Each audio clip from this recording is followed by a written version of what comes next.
Not so long ago, the young boy you're about to meet was a smiling, outgoing 6-year-old who loved school, playing soccer with his friends, and spending time with his beloved grandmother. Then only days before Christmas, tragedy struck. His home went up in flames, and his life was changed forever.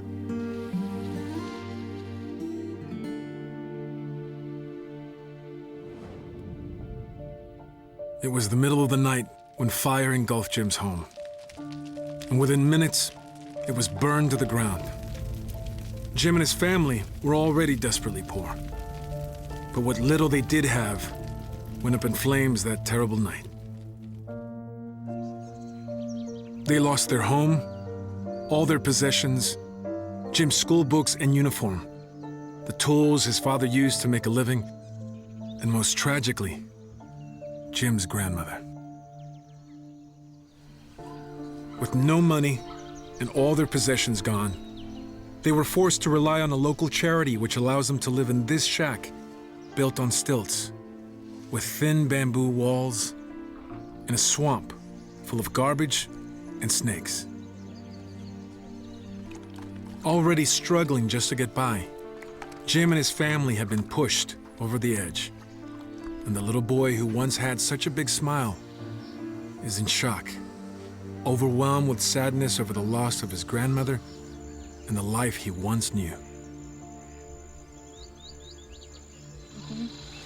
When I arrived to meet Jim, Children International representative Patricia Huerta warned me to be on the lookout for deadly snakes and told me about a girl who had recently been bitten and was lucky to be alive.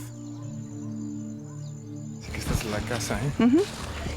Increíble, aquí hay tanta agua. Sí. Hola, señora. Matías. ¿Y tú te llamas Jim? ¿Cómo estás, señor? Bien. Chócala. Chócala, más duro. Más duro. Ahí estamos. ¿Qué comiste, señor? Chocolate. Chocolate. Chocolate y pan. Y pan. I knew that was not enough food for a young boy. But with no money and the loss of the father's tools, even putting food on the table has become a daily struggle. Jim's mother then invited me inside their home. A ver, señor. El que ya sabe. Ay, bueno. Ahí estás, ahí estás.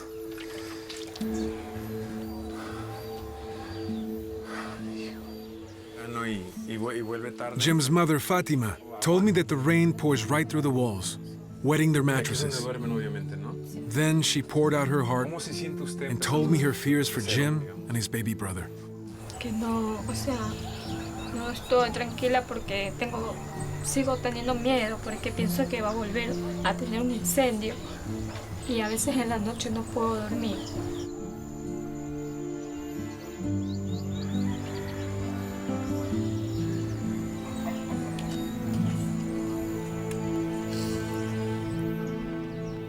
Later, Jim and his mother Fatima took me to their old home.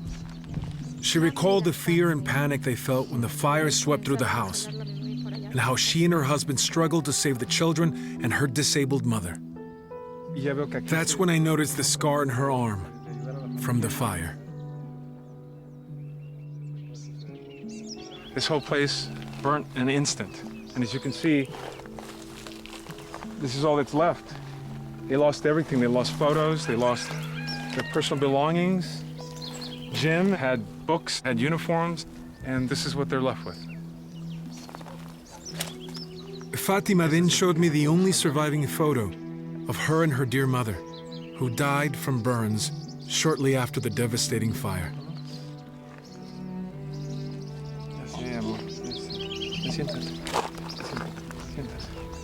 It was all too much for Jim. The kids were able to get out the front door, and grandmother, she was burnt severely. As they were coming down the ladder broke, and so they had to kind of throw her over.